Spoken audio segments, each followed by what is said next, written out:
Hi friends, ഞാനിപ്പോൾ നിൽക്കുന്നത് കോട്ടയം ജില്ലയിലെ മലരിക്കൽ എന്ന ഗ്രാമത്തിലാണ്. ഇവിടെ ഏക്കർ കണക്കിന് പാടശേഖരത്തിൽ ഇപ്പോൾ ആമ്പൽ പൂക്കൾ വിരിഞ്ഞു നിൽക്കുകയാണ്. രാവിലെ വന്നു കഴിഞ്ഞാൽ ഇതുപോലെ വള്ളത്തിൽ കയറി നിങ്ങൾക്കും പൂക്കൾ അടുത്ത് കാണാനും ആസ്വദിക്കാനും സാധിക്കും. ഒരാൾക്ക് 100 രൂപയാണ് ബോട്ടിങ്ങിന് ഇവിടെ ചിലവാകുന്നത്. ഞങ്ങളുടെ വള്ളം തുഴയുന്ന ചേട്ടനോട് നമുക്ക് കുറച്ച് കാര്യങ്ങൾ ചോദിച്ചു മനസ്സിലാക്കാം. ഇത് എപ്പോഴൊക്കെയാണ് ഉണ്ടാവാറ്? വർഷത്തിൽ ഒരിക്കൽ മാത്രമാണോ, അത് സീസണാണോ? ഓക്കെ, ഇത് അപ്പം പാടമാണല്ലോ. അപ്പോൾ പാടം കൃഷി കഴിഞ്ഞിട്ട് കിടക്കുന്ന സമയത്ത് ഇത് തനിയെ ഉണ്ടാവുന്നതാണോ? ആദ്യം നമ്മൾ ഈ ഉപ്പുവെള്ളം കയറ്റണം. ഉപ്പുവെള്ളം കയറ്റി കഴിഞ്ഞാൽ ആ വെള്ളം ഇറക്കിയിട്ട് നല്ല വെള്ളം കയറ്റും. നല്ല വെള്ളത്തിലാണ് ഈ സംഭവം ഉണ്ടാകുന്നത്. Okay okay. അപ്പോൾ ഇതിൻ്റെ വിത്ത് ഇത് മണ്ണിൽ തന്നെ ഉണ്ടാവും? അങ്ങനെ അരിയാണ് അത് മണ്ണിൽ തന്നെ ഉണ്ടാവും, അത് തനിയെ പൊടിക്കുന്നതാണോ? അത് മണ്ണിൽ അരി കിടന്നുള്ളൂ, എത്ര വർഷം അല്ലാതെ ഇടുന്നതൊന്നും അല്ലല്ലോ.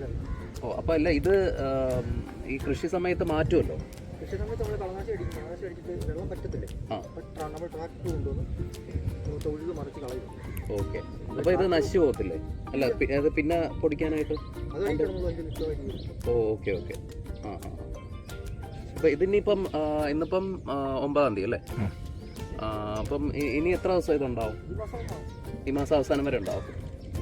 ഇത് എത്ര ഏക്കർ ഉണ്ടാവും? 2000. ഈ ഒരു ഇത്രയും ഒരു ഏരിയ മാത്രമേ ഉള്ളൂ, അതോ ഇത് കര കഴിഞ്ഞിട്ട് പിന്നെ ഉണ്ടാവും?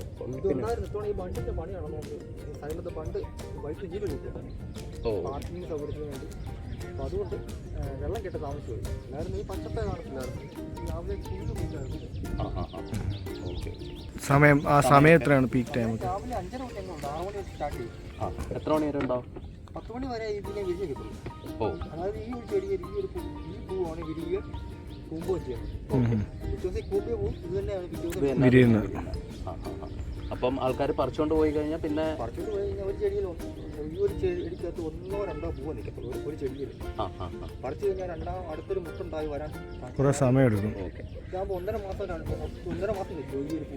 ഓ, 1.5 മാസം ഒരു പൂ നിൽക്കും. ഓ, നമ്മൾ പറഞ്ഞതിന്റെ മുട്ടാണ്. ഈ പൂ തന്നെയാണ് 10 മണിയാകുമ്പോൾ ഇങ്ങനെ കൊണ്ട് പോകും. Okay okay. അത് തന്നെ 1.5 മാസം നിൽക്കും. ആ പൂ തന്നെ വ്യത്യാസം വരും. Okay okay. ആ ആ ആ. ഒരു പൂവൊക്കെ ഇതേപോലെ പറിക്കുന്നതുകൊണ്ട് കുഴപ്പമില്ല. പക്ഷേ കൂടുതൽ പൂക്കൾ പറിച്ചുകൊണ്ട് പോയി കഴിഞ്ഞാൽ പിന്നെ നമ്മുടെ ഒരു ആവശ്യമാണ് വൃത്തിയായിട്ട് കിടക്കാന്നൊക്കെ ഉള്ളത്.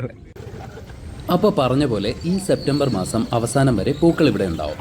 2 കാര്യങ്ങൾ മാത്രം ശ്രദ്ധിക്കുക. കൂടുതൽ പൂക്കൾ പറിക്കാതിരിക്കുക, പേപ്പറും പ്ലാസ്റ്റിക്കും കൊണ്ടിട്ട് ഈ സ്ഥലം വൃത്തികേടാക്കാതിരിക്കുക.